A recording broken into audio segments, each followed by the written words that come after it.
Do you ask your child to keep secrets? Do you also confide a lot in your little child about your problems? Or do you think that your little child is your best friend? Then this video is for you. I'm Riri Trivedi. I'm a parenting coach, a therapist, a trainer. And today I'm going to be talking about the 7th guideline of positive parenting, which is being open, honest, and consistent. But at the same time, listen to this video carefully about certain watch outs related to this guideline. I know in today's times, parents are very friendly with their children. They want to share everything with their child. They want to make their child their friend. And there are other set of parents who believe that the child has to be protected from a lot of things. And they also have this whole thing of what will people say, what will the society say. So they also tell their children, do not tell this to your neighbors, do not tell this to your friend. If there is a fight in the house, a child is told, don't tell your friends that your mommy daddy fought, or don't tell your friends that we had an argument in the house. Don't tell your friends that we lost so much money in business. And many families, there is a tradition of keeping secrets, and children are told all the time not to share things with others. Well, children who grow up in a family where there are a lot of secrets and they are continuously told not to share things with others, these children might grow up in a lot of fear. Fear of being judged, fear of sharing things with others, and they might also have social anxiety, right? So if you don't want your children to share certain things outside, then do not discuss those things in front of your child. Because continuously telling your child to keep secrets can cause a lot of anxiety and a lot of fear in the children. And many times these children grow up with social anxiety. They feel very scared to connect with people because they are scared that if I start talking, I might say something that my parents have asked me not to say. Because remember, for children, it is very normal to go outside and share things that have happened in the house or at school. And when this need is curbed because of fear that what will people say, what will families say, what will grandpa, grandma say, don't tell your grandfather that this happened, don't tell them we spoke like this about them. With this lot of don't, there is a lot of fear that the child develops. So it is very important as parents to be mindful of what your child is listening, what your child is being exposed to. And if you don't want your child to talk about those things, then please do not share it in front of your children. At the same time, it is very important to be honest with your child. In Indian culture, we have seen in Indian families that parents are never wrong. So parents usually, even when they misbehave, they talk disrespectfully or lose their cool, parents don't apologize.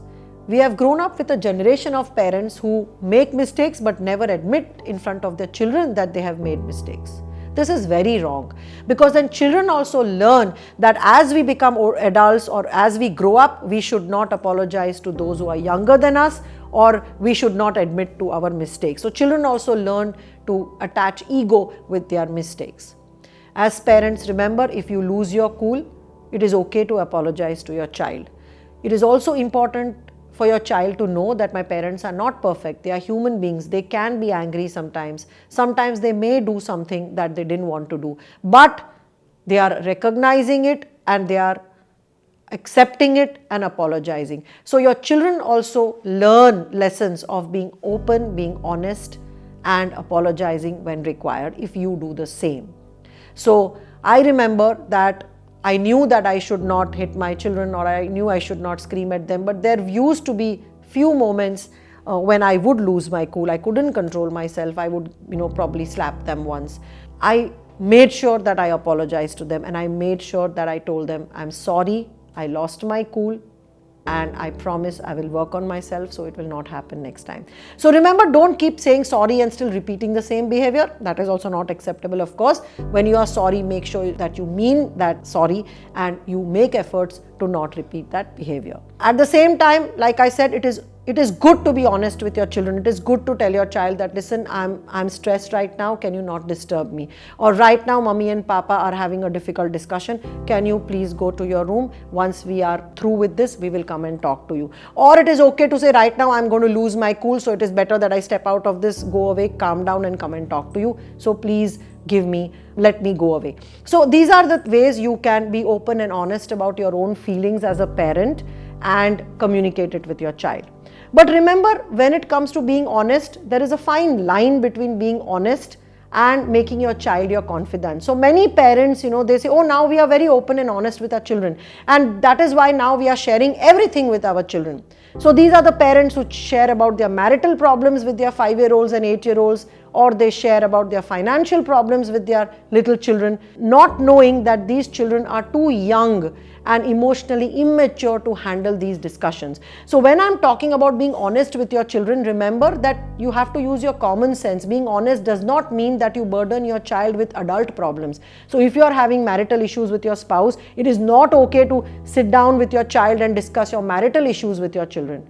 It is not okay to discuss your business problems with your 8-year-old and 10-year-old child who does not have the adult maturity or logic or the ability to handle this stress.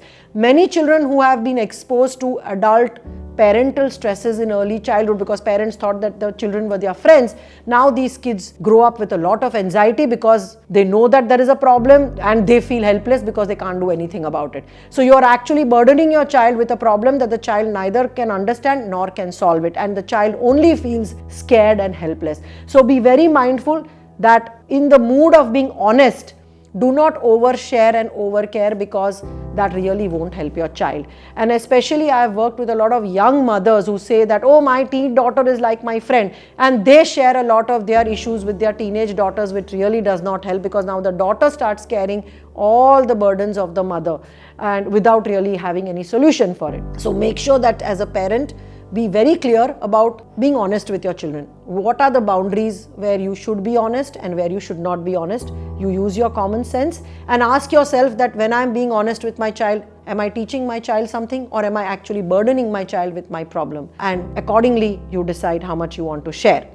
The third part of this guideline is being consistent. It is very important when children's brains are developing. They need consistent messages, consistent reinforcement to develop neural pathways in their brain to teach them habits or values, certain things that you want to teach them, life skills, etc. So always be consistent. One day you say it is okay, that you did this. Second day you say no, it is not okay. One day you say it is okay to lie. Second day you say it is not okay to lie. That confuses the child. So be very consistent. If you are as a family deciding that your child should not eat non-veg, then be consistent with that. Be very firm. And being consistent does not mean you scream and shout and be rigid and be punitive and threatening about it. You can stay very calm and at the same time be absolutely consistent in your message that this is allowed and this is not allowed in our household. So consistently give the same message, and consistency is what gives the child a structure, a framework, and also a sense of security, because now the child knows what to expect. When parents are inconsistent, some days they are very permissive, some days they are very strict, they are very unpredictable, that also builds anxiety in the child, because the child now doesn't know what to expect. The child is always guessing. Okay, what next? Is the parent going to say this or is the parent going to say that? So being consistent is also very, very important part of raising confident, self-assured and secure children.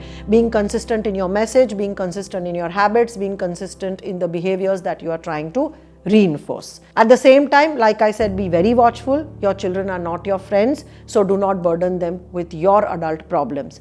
Here I would like to emphasize is many parents do not let their children see death, which means if suppose a child's aunt has died or grandparent has died, then the parents don't want to tell the child that your grandfather has died or aunt has died, and the parent make all kinds of stories to shield the child, and they make sure that the child does not see the dead body, does not go for the rituals. Why? Because the parents are scared that my child will be traumatized, or my child is going to be shocked, or my child is going to be hurt. But let me tell you that this is also going against the principle of honesty. Every person, every species born on earth has to face death. So children are also inherently prepared to face death, provided that as a parent you let your child face it in a healthy, constructive way. So if your child has lost a grandparent, has lost an uncle or aunt, it is okay to sit down with your child, explain that people can die, people can leave their physical bodies, but they will always be in our thoughts, and this is what has happened to your grandfather or grandmother, and now we are going to see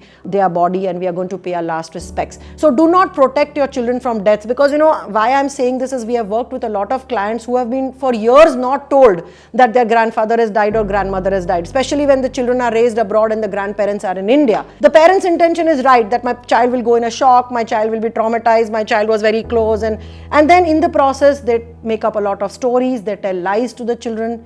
Eventually the children find out, but when they find out, there's a lot of anger, there's a lot of disbelief, they don't have a closure, and now they don't trust the parents also, because the parents have lied to them so many times. So even with as young as 2-year-olds or 5-year-olds, please be honest about death. Please be honest about sickness. You don't have to give them the gory details. You don't have to show them, a dead body that is scary. But yes, you definitely should tell them if they have lost a near and dear one. You should let them see the body in a form that they can see, and let them get the closure, because then the child will develop healthy relationship with death and with the concept of death. Otherwise these children grow up with a lot of fear, lot of insecurity and uncertainty, and also trust issues with their parents and near and dear ones.